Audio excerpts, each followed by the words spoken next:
Sid's guest on 640 Sports started talking. This is the great Al Michaels. Now, the OJ Chase, all the games you've done, I would imagine that night in Lake Placid has to be as good as it gets, no? Number one. It's number one, and whatever number two is might as well be number, 416. Right.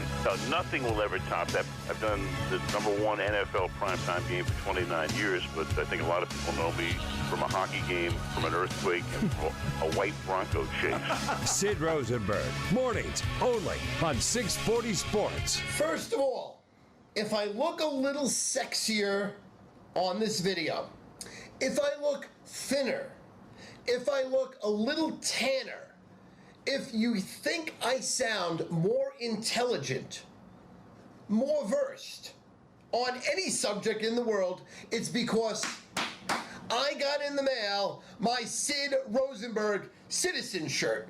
Now, when you wear this type of shirt, it changes your life because the confidence I have right now is unbelievable. Whether it's on sports, politically, general knowledge, gambling, when I want to talk about Wall Street, I feel I am prepared. It's like taking a pill that makes you smarter and better looking. I feel that I've grown in all the right areas, if you know what I'm saying. I just got the shirt in the mail. Now, as you know, Sid Rosenberg is my buddy, is my blood, and I hold him in the highest esteem on every level. Physically, emotionally, spiritually, sexually. People are strange when you're a stranger. Faces look ugly when you're alone. Women seem wicked when you're unwanted. Streets are uneven when you're down. When you're strange, faces come out of the rain. When you're strange, no one remembers your name. When you're strange, when you're strange, when you're strange. That was awesome until he got to the sexually part. I could have done without that. He did, in fact, get the shirts in the mail, like so many others. I'm still waiting for Geraldo Rivera. Marty Berman told me yesterday that the shirts arrived at the WABC studios in New York last Friday. He's supposed to put a picture up wearing his Citizen T-shirt, like the moderator of Meet the Press, Chuck Todd, did a couple of weeks ago, which we did put on our Facebook page and our Twitter page. I'm still waiting on both Geraldo Rivera and Sean Hannity to don their new Citizen shirts, which, of course, are available at sidrosenberg.net, the new official website of the program, sidrosenberg.net. Ricky Bolufe has done a great job there, following in the great footsteps of Kevin Canessa. And all the shirts are available there. The new Sid Met shirt, the new Citizen shirt, the Jet shirt, the Giant shirt. We've got one more new one on the way, and then we're going to kind of close it down for a while. My dear friend, the best in that business, if you ever need a T-shirt or lots of T-shirts, you have an event coming up, if you don't call George Desiderio, then you're out of your mind. He does all of ours, and people love him. So my man, Stu Feiner, the great Stu Feiner, StuFeiner.com, on this program each and every Thursday morning, giving you winners in college football, the NFL, baseball, basketball, hockey, you name it. That's a video he does on his website, StuFeiner.com. He does a video every single week, and that was the one he did this week, because the shirt for him and his father did just arrive. So the NFL is here. The first game of the season tonight from Foxborough, Massachusetts. Yes, Tom Brady will be behind under center as the reigning champ Patriots will host Fotis' Pittsburgh Steelers. And then, of course, the teams we cover locally all play Sunday, with the Dolphins starting their season in Washington against the Redskins, the Jets in New Jersey hosting the Cleveland Browns, and my football Giants Sunday night in Dallas, taking on the Cowboys. And, of course, we're having a Sid Rosenberg watch party for all the local Giant fans. There's tons of them down here. Come watch the Giants, my team with me, Sunday night, and Ricky and the whole crew at Hurricane Grill and Wings in West Boca there in Mission Bay. We'll get to that and more. But right now it is time for my dear friend, Stu Feiner. Stu, good morning, pal. How are you? Good morning, Sid. Feeling good, ready to rock and roll. And listen, your New York Mets are buzzing. The town is buzzing. The number now is 17, baby. 17, and we are going to the playoffs, pal. Bring on the Dodgers. Bring on Kershaw. Bring on Greinke. Bring on Don Mattingly. We're going to smoke them, take them out, and now we'll see if we can beat the St. Louis Cardinals to go to the World Series. I'm psyched, Sid. I'm ready to roll today with NFL and college winners. Beautiful. Yes, I did have that. I'll always have the great memory of just last month when I did the shows at WABC, going to the Met game with you and your pop and seeing the Mets beat the Nationals. What's funny about that is they swept the Nationals in Queens that weekend. Now they've swept the Nationals in Washington. That is now 6 in a row, as you know, Stu Bonner, for the Mets over the Nats. But let's get right to the important stuff, the NFL and college football. You've had a very solid 3 weeks on this program. Look forward to this week coming up. Where do we start?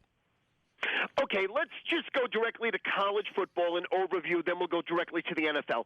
You have one college football game tonight. You got 2 on Friday, Sid, and then an entire full slate on Saturday, 48 games. I'm going to focus on 2 college and 3 pro. Let's get to it. College, 3:30 Eastern. I'm going to be taking the road team here, Washington State, plus the 2 against Rutgers. Now, Rutgers had a tremendous start. They blew out, although not a tremendous opponent, but still, when they line them up, you got to beat them. Norfolk State, 63-13. Everything worked on all cylinders. Washington State loses their opener against Portland State, 24-17. Now, you would figure, since Rutgers has really been improved here in the Big Ten, has a very solid schedule, that they would be a prohibitive favorite after laying a 63 spot. Doesn't matter if they played a high school team, but they come up, pick them. Then all of a sudden the public jumps in and smashes this line from 1 to 1.5 to 2, and it's about to go to 2.5 and 3. 88% of the country, Sid, is all over Rutgers here. I directly think it's the wrong side. It's the sucker side. Washington State's going to go into Jersey and win this game outright. I mean, obviously getting 2, you better win the game outright. It is an upset, and it is against the public, against the grain. First winner I'm giving for everybody out there is going to be Washington State plus the points against Rutgers, and Sid, that game is 3:30 Eastern. Then after you nail that winner in the afternoon on Saturday, you're going to put your winnings Saturday at 6 o'clock Eastern on Tennessee at home. Right now, they're a 1-point underdog, but if you wait on this game, you're probably going to get a lot more than that against Oklahoma. Tennessee is ranked number 23 in the nation. Oklahoma is ranked number 17 in the nation. Oklahoma last week crushed Akron 41-3. Tennessee almost put 60 points on Bowling Green and won 59-30. Now, we spoke about my systems last week in college football. This is one of my systems. Now, you would figure if the number 17 team in the nation travels into the number 23 team in the nation, they should be a big favorite, but they didn't. Tennessee opened 2 in this game, and the public destroyed them. The public bet them down to 1.5, then to 1, then to pick them. Oklahoma is now 1, and I'm showing this game is going to go to 1.5 and 2, and maybe higher. 88% of the world, again, is all over Oklahoma. I'm hearing Oklahoma this, Oklahoma that. It's not the right side. It is the wrong side. It is pure sucker money. The Sharps are on the home team here with Tennessee. So your second college winner of the day will be Tennessee plus 1. And at game time, you're probably going to get more points than that to upset Oklahoma. It's not going to be a big upset, but it'll be a slight upset. Now we're going to go over to the NFL card. And first game I'm going to use here, I'm going to go against my New York Jets, your New York Jets, and use the Cleveland Browns plus the 3 against the New York Jets. Now, there is so much money on the New York Jets, it's absolutely unbelievable. You would think the Jets are the Patriots here, Sid. Let's be real. I mean, my gosh, do people know this is the Jets? This is not the Patriots. They're betting the Jets like this game is fixed. They're betting the game like this game is a human lock. 87% of the money is on the Jets. And Sid, you know how you have friends that never win? Yeah. All week, all they're telling me, these people, these mushes, these suckers are like, Jets, Jets, Jets. And I'm just smiling, hugging it out with them. But when they leave, I'm going, Browns, Browns, Browns. The Cleveland Browns will be extremely underrated and undervalued the entire year. Their defense is going to really keep them in most games, and they're going to do enough to win 6, 7 games this year, which is a lot more than people figure them for. I know a lot of people want to see the Jets get over to a big start. I know people love Todd Bowles. I know people know that their defense is amazingly improved, but they're still going to struggle. Ugly defensive game, and the value here is the Browns plus the points going against the grain, against the public, with the Browns plus the points against the New York Jets. Then we're going to go at 1 o'clock Eastern again, another 1 o'clock Eastern game, so you can get right out of the box on Sunday and make some cash. And I'm going to be using the Buffalo Bills plus the points against the Indianapolis Colts. Now, again, everybody's all over Indianapolis. They have Indianapolis and New England playing in the championship game, and a lot of people are still leaning to the Colts beating the Patriots to go to the Super Bowl. I just think the Colts are still overrated. Luck still in big spots, although he's an amazing talent. I think he needs one more year under his belt to not really throw that big turnover or take chances. He just has too much confidence in his arm, in his talent. Obviously, high IQ. Obviously, just anybody would want him on his team. But I think here he lays an egg, and he possibly could die. Because, let me tell you right now, Rex Ryan's bringing the heat. Rex Ryan's going to put him in his grave. Rex Ryan's going to smash him, knock him down, make him uncomfortable, make him scared. And I would not be surprised if he does not survive this game. The Bills are going to run the ball and blitz.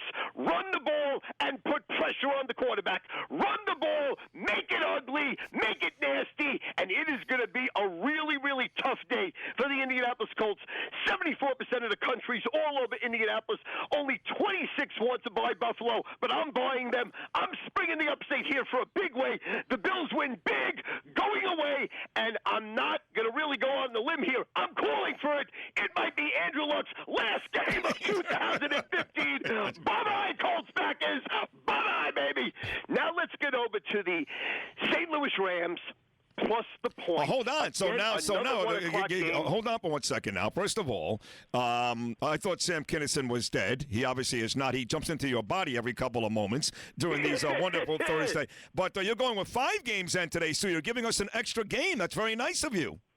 Yes, because it's the opening day of the season. I think I want to make you money. I want to score out for everybody out there, so let's rock and roll with it. Let's go with the St. Louis Rams at 1 o'clock Eastern. So I got 3-0 at 1 o'clock. How do you like that? That's amazing. That's why people listen to you, Sid. You're a giver. You give money away on this radio station. Nobody does that. Nobody. It's Sid Rosenberg. Sid owns the world. You better be a citizen. Okay, here we go. St. Louis Rams plus the 4 against the Seattle Seahawks. Now, Seattle, everybody loves. Everybody's enamored with them. They are going to have an off year. They will not make the playoffs. Their defense is suspect. They're injured. They had a lot of losses, and Cam Chancellor's still not in camp here. So this is not the Seattle Seahawks of 2 years ago. And even if you saw in the Super Bowl last year in the fourth quarter, forget about them throwing the pass at the 1-yard line. Brady's torched them in the fourth quarter, 14 points, and he shredded them wire to wire because they were injured, and it's not the defense it used to be. They do not put pressure on the quarterback. They're forced to blitz right now. That is not their forte. And in this game, I think the Rams win the game outright. Obviously, 82% of the country's all over Seattle. The game went from 2 to 3 to 3.5. It's now 4. It's going to go higher. The Rams are going to be undervalued the entire year.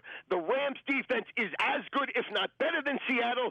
The Rams are going to give Seattle all sorts of trouble. Again, same game really as Buffalo. Rams are going to be blitzing. They're going to stop the run. They're going to force them to pass, which Seattle is uncomfortable doing.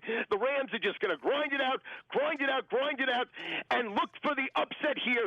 So we will be using the St. Louis Rams plus the 4 against the Seattle Seahawks. So on a quick recap here, Sid, 2 colleges we will be using, which will be Washington State as an underdog, a road underdog, Tennessee as a home underdog, and then I have a road underdog with the Cleveland Browns, I have a home underdog with the Buffalo Bills, and I have a home underdog with the St. Louis Rams. Now, if I can give a quick plug, Sid, obviously this is what I do for a living.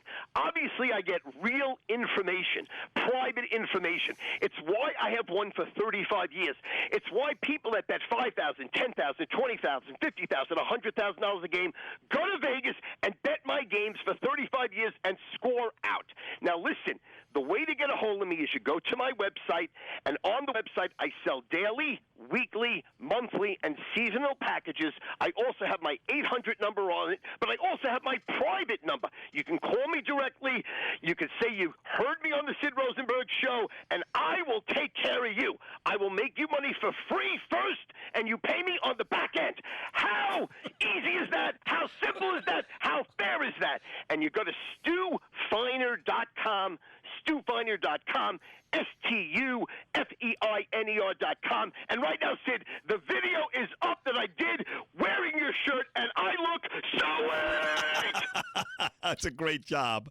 What a great job. See, I love that guy. I don't even care if his picks win or lose. It doesn't matter. I mean, obviously, he's got a track record of success, as he talks about, for 3.5 decades. And he was the first guy in this business I ever heard of. And he's really good at what he does. But nobody brings the energy, the enthusiasm, the personality. He's got it, man. He's a real entertainer. He really is. Check out the website, StuFeiner.com. Like he said, you can buy picks daily, weekly. He's got season packages. And you got to watch that video. He did play the audio there, most of it, of Stu in his office, proudly wearing his brand new Citizens T-shirt. Great job. Once again, Stu giving you 5 picks today, Washington State and Tennessee in the college rank, and then he gave you the St. Louis Rams, the Buffalo Bills, and the Cleveland Browns coming up on Sunday. It's the Pats and Steelers from Massachusetts later on tonight to start the season. Great job by Stu. Still lots more to come. My next guest coming up in about 10 minutes is great. You know we love him here. That's Lionel, who's had a long record of successful radio shows and blogs and TV. Great lawyer, too, in New York. He's a wonderful guest. He'll be here to talk about his memories of 9/11, 14 years later, and the latest on this Kim Davis nonsense. She should be put back in jail today. And then we'll talk to Tamara Holder from Fox News coming up in the 8 o'clock hour, and maybe one more football guest as well. So it's a great show. 888-640-9385. The always entertaining and genius Lionel is coming up in a couple of moments. Welcome back to the Sid Rosenberg Show. I have not had this much hope for America since November 7th, 2012. And now I think it's like Joseph in the Bible, sold into slavery, imprisoned, betrayed, so that eventually he could save the Jews. Maybe Mitt Romney had to lose. And maybe we had to give Republicans one more chance in 2014. And maybe Mitch McConnell and John Boehner had to betray us once again to pave the way for presidents. Sid Rosenberg on 640 Sports. God hasn't given up on America yet. Thank you. And meanwhile, the most prosperous and progressive nation on earth was founded on Judeo-Christian principles. You throw them out the window, and you end up with the same crap we have in the rest of the world. Okay, well, I can tell you this. As a Jew, I'm not a Christian. And I'll tell you what, I don't read the Bible. I don't use faith as an excuse, and I don't give faith any credit. I can tell you that I'm married to a woman for 24 years, the same woman. You know Danielle very well. You love Danielle. She's a great girl. Yeah. I'm not married to Danielle for 24 years because the Bible told me to marry a woman and stay with her. If, in fact, I woke up 25 years ago and I found Eric Langell attractive and not Danielle Rosenberg, I would hope I would treat Eric Langell the same way. And by the way, people like you... Oh, please, how are you going to treat him the same way? Just saying that sounds ridiculous. You can love the same sex just as much as you love the opposite sex. We can't have... Perhaps. I don't know. I don't know. When I walk into a room and I'm not saying, but you talk like you do know. You say things like, no, you can't. He's a man. Well, of course you can. Shadows falling, baby. We stand alone. Out on the street, anybody you meet got a heartache of their own. Never be illegal. Make it a crime to be lonely or sad. Never be illegal. You got a reason for living, you battle with the love you're living on. You Classic Barbra Streisand and Barry Gibb. And also classic, that was me on the Joyce Kaufman show yesterday. Joyce called in here to discuss this Kim Davis, who's just a She's also a, ugh. And Mike Huckabee and all these assholes out there yelling and screaming, way to go, girl, you go, girl, you do that, man. We're about Jesus first. Anarchy's fine. Screw the laws.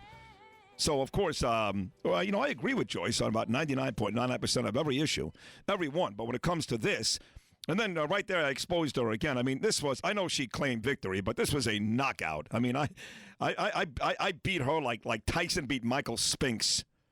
Because what happens is when people use religion as an argument, there's nowhere for them to go. So they always claim they're tolerant and, oh, yeah, I'm all for it. Like I told her with my mom, my mom says, I'm all for gay marriage. They just can't have any kids. Well, then you're not for gay marriage. You're not. Anytime there's a but, anytime it's even a little different than the other sex, you're not for it. That's the bottom line. You're either for it, all of it, or you're not. And you heard her there say, what exactly did she say there in that cut where I actually took her to task and said... about the marriage thing. Yeah, what exactly did she say there that she exposed herself as not really being truthful? She seems to not understand that you can love a female and or a male. Correct. I kind of jokingly used you as an example, but I feel very good. You love me as much as Danielle. Well, no, I don't. I said if I had. Thank God I don't. But if you had met Eric before Danielle, there's a chance that 25 years could be you and Eric. It could have been. Absolutely. Who knows? But on a serious note, when I said, listen, if I woke up one morning and I like guys, I would hope that I would treat him. He'd treat me the same way. And she said, well, you can't do that.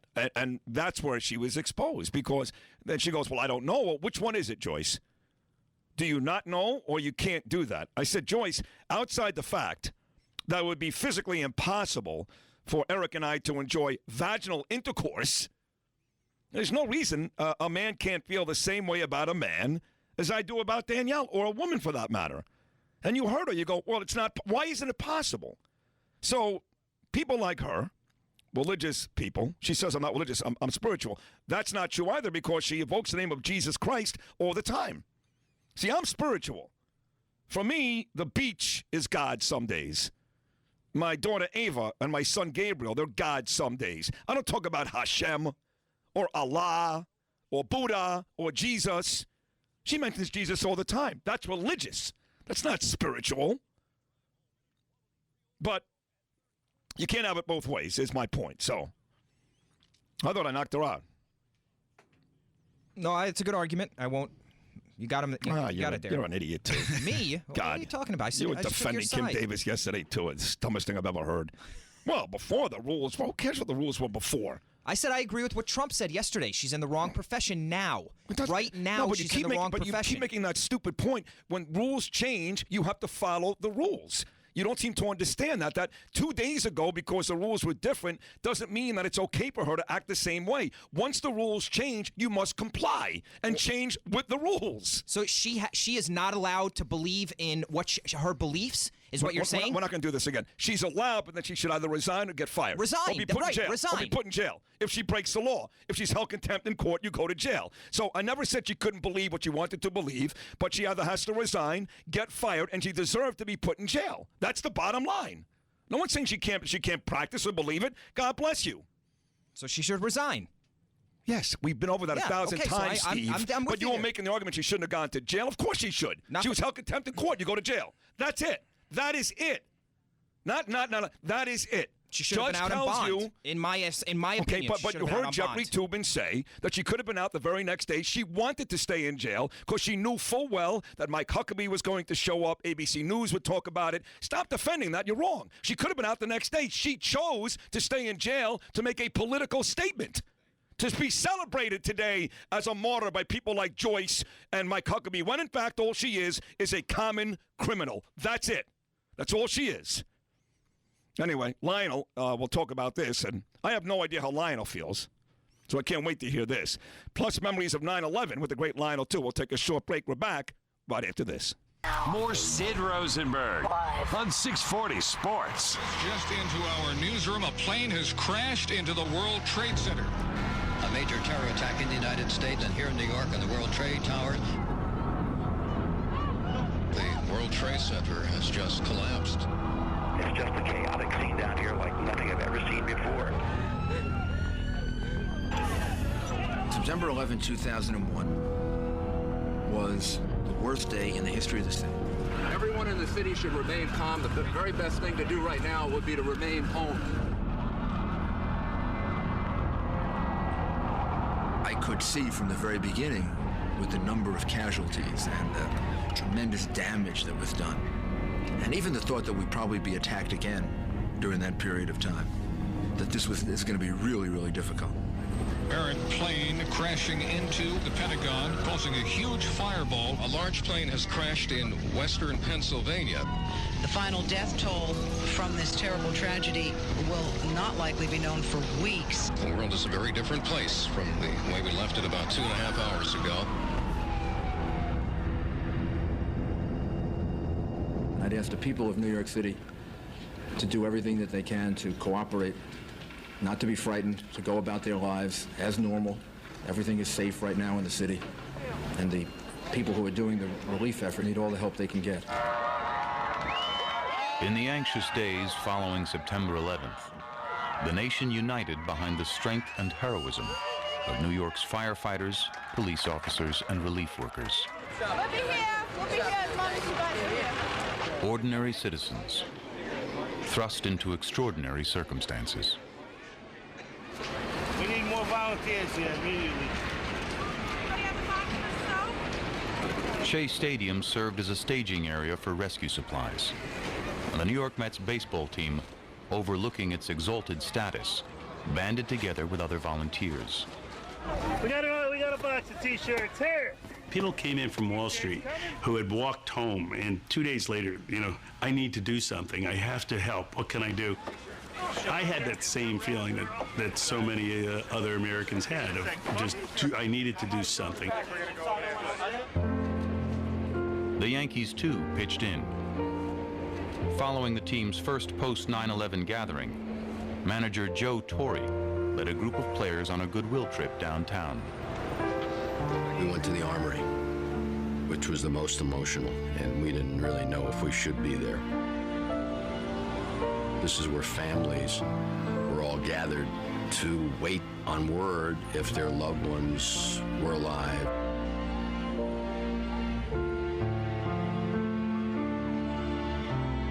And if they weren't alive, evidence that they weren't alive. So they were doing DNA samplings. I felt anyway completely out of place. I'd kind of walked in, what am I doing here? What do I have to offer these people? I remember one very poignant moment when Bernie Williams went up to this woman, and he was sort of fumbling, and he says, I don't know what to say. He says, but you look like you need a hug. And he put his arms around her, and I think sort of broke the ice to see that, these people needed this. And I think at that point in time, I realized that there was a role for us.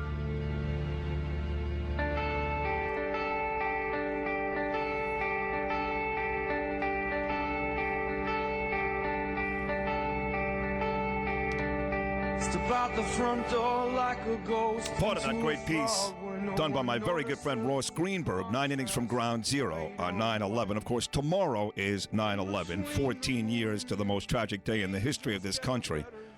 And we revisited some of that today. We will continue to on yesterday. And really because, let me explain myself before I bring on Lionel, who will talk about 9/11. He's a New Yorker. His whole life he was there that day. He'll talk about Kim Davis as well. And James Blake, who was tackled by a bunch of New York cops last night, the great tennis player, or I should say yesterday afternoon. We'll get to all of that. But the reason why I started this early and today, not waiting until tomorrow, is this Iran deal. I spent all day yesterday listening to Joyce and Sean Hannity, picking up my kids and all over town. The more I think about this Iran deal, the more I must remind folks out there that are okay with this deal. Now, these are the things that happen. These are the types of people that celebrate that day, that love that day. Well, we mourn that day 14 years later, and a lot of us lost friends and family. And every time you hear a piece like that, you're driven to tears. A lot of folks in Iran, including the Ayatollah and the government officials there that sat at the same table with John Kerry and signed this deal, that love that day, want another day like it, want a day worse. 3,000 died that day. They were like 300,000, whether it's America and or Israel. So if you ask why I'm starting September 11th coverage today, it's because I want you all to listen to all these pieces that we play for you. Young men and women, as I mentioned earlier, that elected to jump out of a building because they'd rather die that way than get burned by jet fuel. I want you to think about all these folks that died that day. And think about this deal we're doing with the people, with the same exact people that loved that day. That's how sickening this deal is, and that's how sick I am as a Jew and an American. People like Debbie Wasserman Schultz, creep. Barack Obama, creep. John Kerry, creep. So that's why I've gotten to this early. But I love Lionel. He's a great guest. He's maybe the smartest person I know, and he was there in New York that day. He'll opine on a whole bunch of issues. So here he is. Good morning, Lionel. How are you, pal? Good morning, my dear friend. Let me, if I could, I don't care about Kim Davis or anybody else, but I want to tell you something that was the most wonderful tribute to the people of New York, but also humanity. I don't want to sound schmaltzy here, but this is absolutely the truth. If you recall, on that Tuesday, it was the most beautiful day I think I have ever seen in New York. I mean, it was that perfect.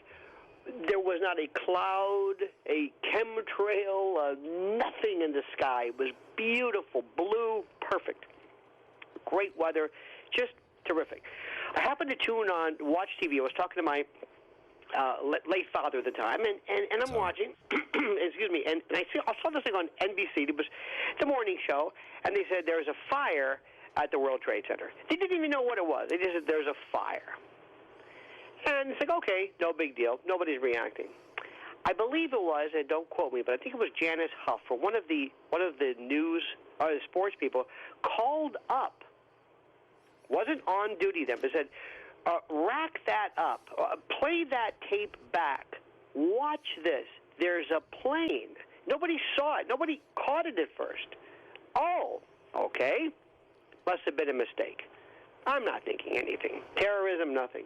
I asked my father, I said, are you watching TV? No. I said, there's a plane at the World Trade Center. And I'm thinking to myself, you know how you immediately just start coming up with a scenario. A small plane, it's near the airports, it's a mistake. Right. No big. Because by the way, I got a story for you. There was a Yankee pitcher. His name was Corey Lytle. And the Yankees do make sense here because even that piece, you know this, Lionel, how the Mets and Yankees help return a semblance of normalcy, just a semblance. But there was a Yankee pitcher named Corey Lytle who actually flew his plane into an apartment building in New York City. I remember that, yes, in fact, on the East River. But the point is, there's nothing is going on there. There's no reaction. And then they say the North Tower or South Tower has been hit. Wait a minute. Again. Now, people, after the fact, they say, I knew right away. I didn't know anything. Nope. Nothing. I thought, wow, maybe, who knows? It's so funny in retrospect. You kind of put things together. Didn't respond because this isn't supposed to happen. After all, the World Trade Center, it can take it. I mean, there was a bomber that hit. Remember this during World War, or right after World War II, hit the Empire State Building. Yeah. I mean, just a B-50 something or other flew into it. You just figure, well, it'll take care. And by the way, let's not forget, sticking with WTC, let's not forget too, Lionel, that, by the way, we knew nothing either. I was on the air with Don Imus. I'm going to play that chilling audio tomorrow. Still talking about the Giants and Broncos game from the night before. But just to further your point about the World Trade Center, only 8 years prior, with the great Bill Clinton in office, they did set off a bomb in the basement. 6 people died, and that was it. Well, nothing happened, and I don't want to go into the structural integrity of buildings, but the point is, I thought nothing. When the Pentagon was hit, that was my moment. We were at war. We're under attack. That is it.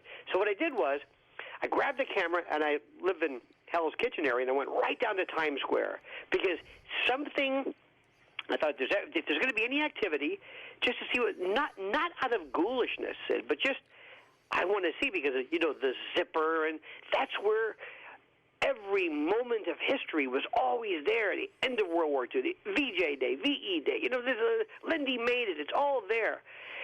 And you notice things that to this day were so amazing. First, people said that normally would not talk together.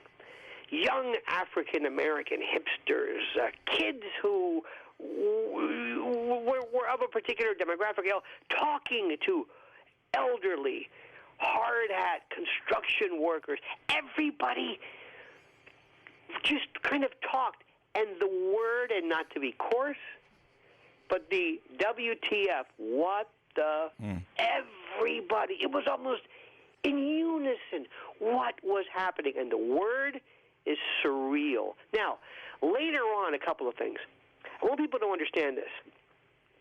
Imagine, you know, because New Yorkers, horns and sirens, jackhammers, it's the music of the city. Imagine every siren on every car, on every truck, on every ambulance, in every borough, and in every state, because they were all moving in. Sirens like you cannot believe, all turned on at once, everywhere. And yet, it kind of blended in because it was so surreal. You were just focused on what is happening. Later on, a couple of things. That night, and I'm just jumping around because this is just what comes to mind. You know, I have never been to, I've been to political rallies, and I've been to, but I've never really been to anything that was just spontaneous. I went outside, and as you know, Sid, there's little parks on corners. There's a park, could be a couple of benches and a berm, right. And that's a park. So anyway, I walked out, and there were people just standing there with candles on a paper plate so that the dripping wax couldn't hit their hand. And somebody came and just handed me a candle. Just, I don't know who it was. And we just stood there. Nobody said anything, no speeches, no nothing. Just standing there. People from every demographic you can imagine. Then I walked over to 57th Street, and this, to this day, causes me to horripilate, the little hairs in the back of my neck. As you know, 57th Street is one of those streets that traverse, you know, the entire island of Manhattan, 14, 34, 50.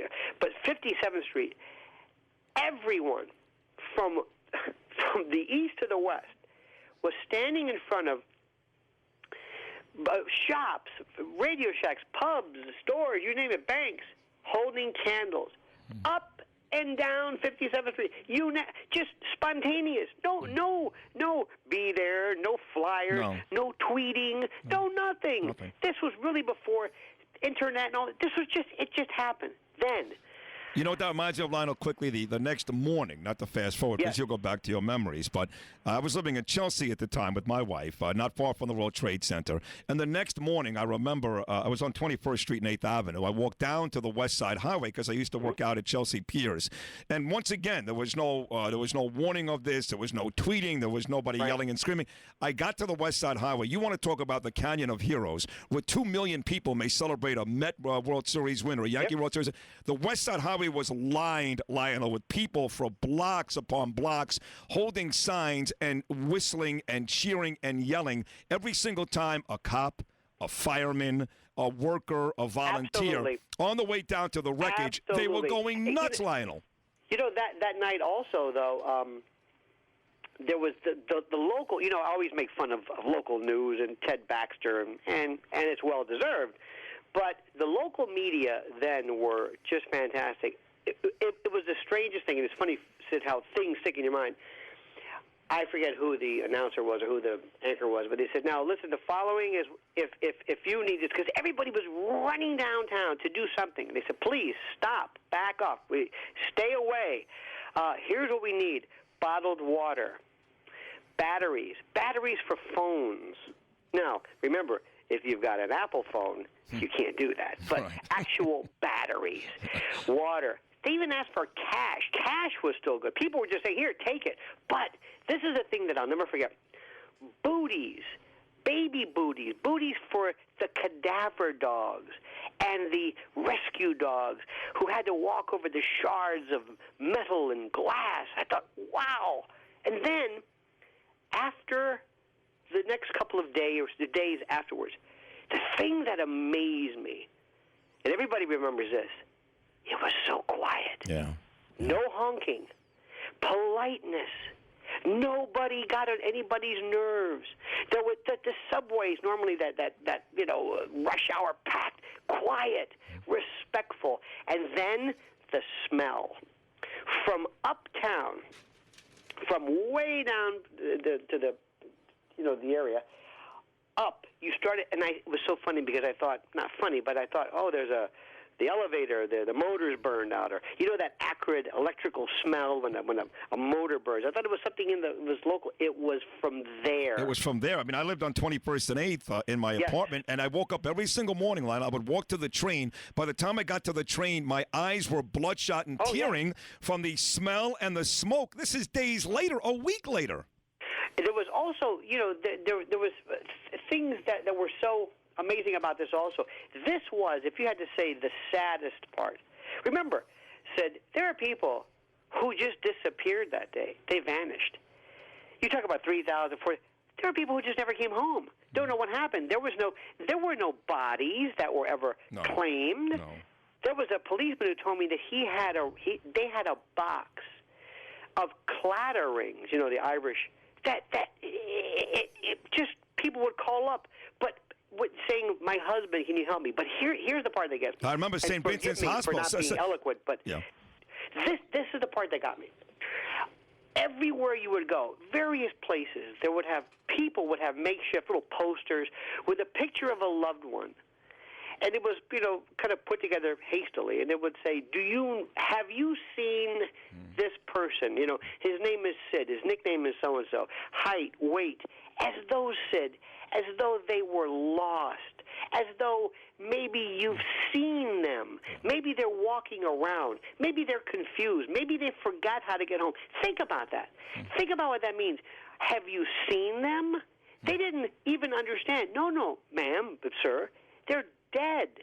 But it was, have you seen it? And this was right around, I forget, in the village, it was one particular block, and on churches especially. Churches, yes. Poster after poster. And also down at seen this person. Down at St. Vincent's Hospital, where they set up a triage, where no bodies showed up, as you just talked about. They had those signs. And certainly the Armory, where Bill Clinton showed up days after, they had tons of those signs. And I remember one day specifically all the relatives standing on line at the Armory in downtown Manhattan, waiting to hear news. And like you said, they all had these posters, and nobody got any news. Nobody. And let me also tell you, there's something that still, after this was done, the restaurateurs, the bodegas. I got to tell you one quick story. There was I know of a fact. There was a young lady who was running, and somebody grabbed her hand, and as she was running, a piece of something fell off of who knows, and decapitated the person who was grabbing her. Oh my God! There were people who went.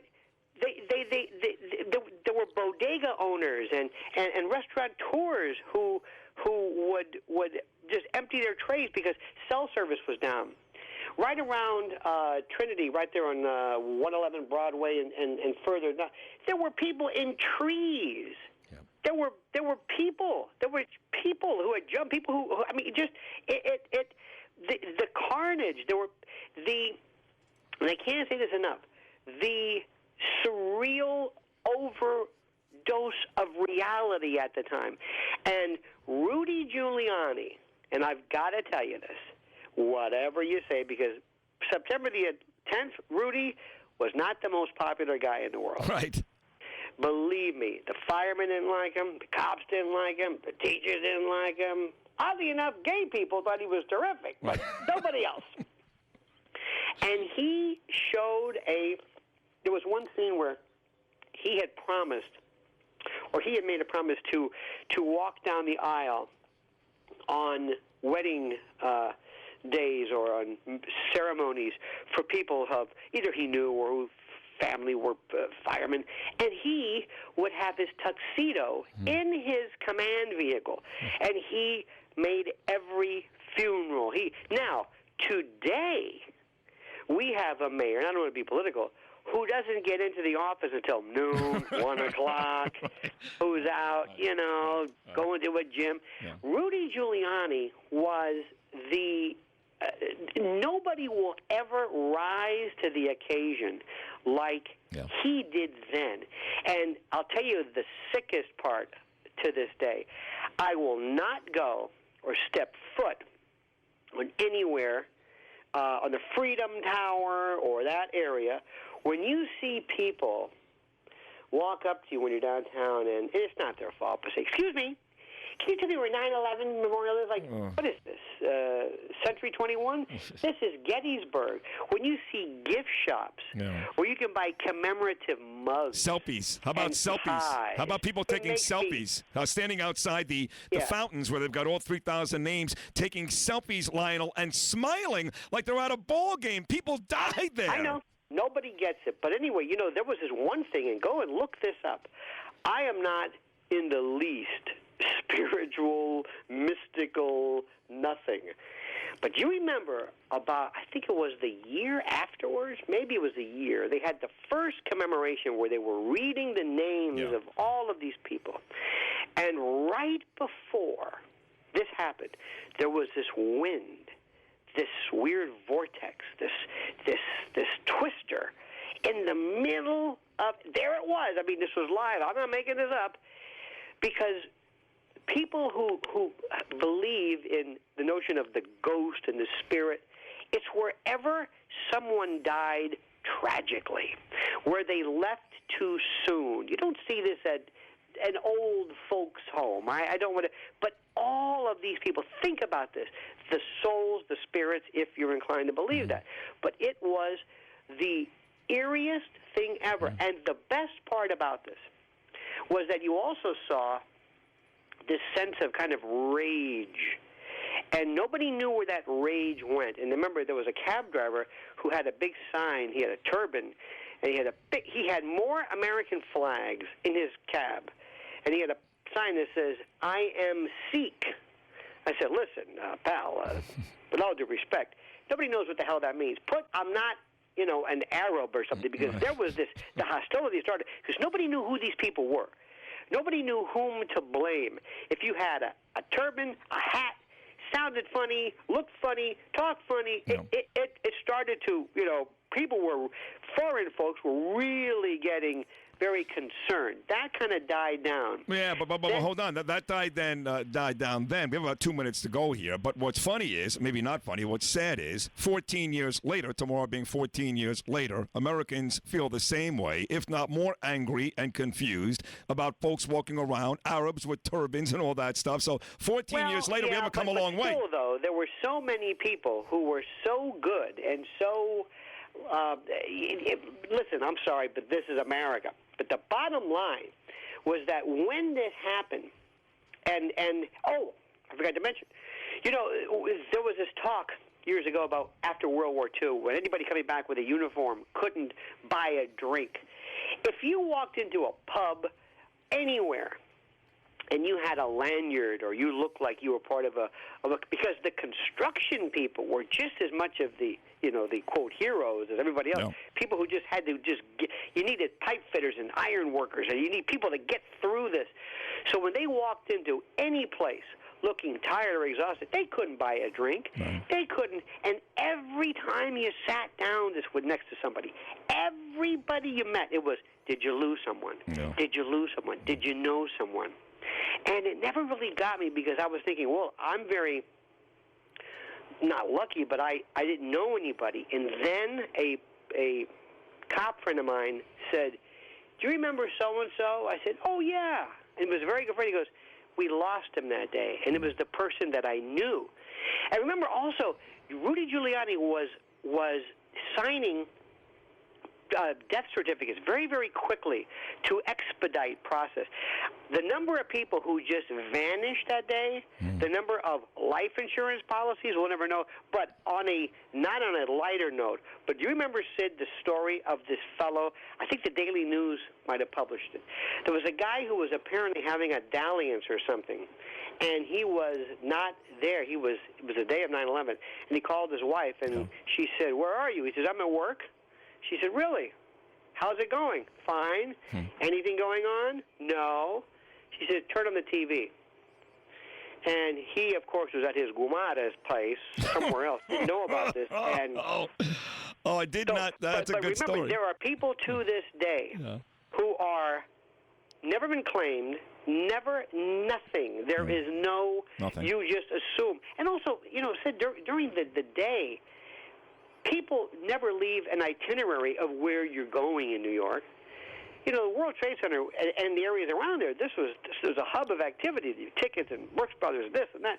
So you don't know people who died that may have been there. There are people, just imagine your loved one, your father, mother, sister, brother, they just don't show up. They just don't show up. And what happened was, too, Lionel's always, that is 20 minutes of radio gold. Just a great, great job. People walking in the street that day that were killed by jumpers. You, of course, remember the very, very famous priest, Father Judge, who was sitting right next to Rudy Giuliani, who was killed when a jumper jumped out and landed right on the father's head. Anyway, Lionel, I can't thank you enough. That was 20 great minutes. I knew you'd be perfect today, and as always, you hit a grand slam. Thank you.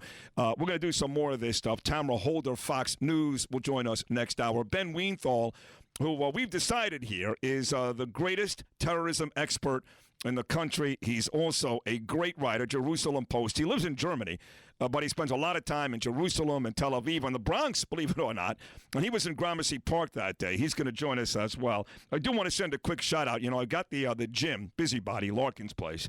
Of course, I work out there every single day. It's part of my recovery. Katie Bartlett is an amazing, amazing trainer. And I got the whole damn gym turned on to this show. And one of my good buddies there, this guy's in great shape, better shape than you, Eric. I have to say it. Oh, well, he's younger. It's possible. He's also much better looking than you. Well, that's possible, too. Although you're good looking for a guy your age. For a guy your age, about to get married next week. Thank you. My friend Aaron has tuned in for the first time this morning, and we're happy to have him. Anyway, 888-640-9385. We'll take a short break. Still lots more to do. Kim Davis, where are you on that? Is she a hero or a common criminal? I believe the latter. James Blake, wrestled by the cops in New York, where we're down to the Final Four for both the men and the women in the U.S. Open. The New York Mets remain red hot. The Yankees have a monster 4-game set against the first-place Blue Jays starting in the Bronx today. The NFL season starts tonight with the Pats and Steelers, and more memories of 9/11. All that and more right after this.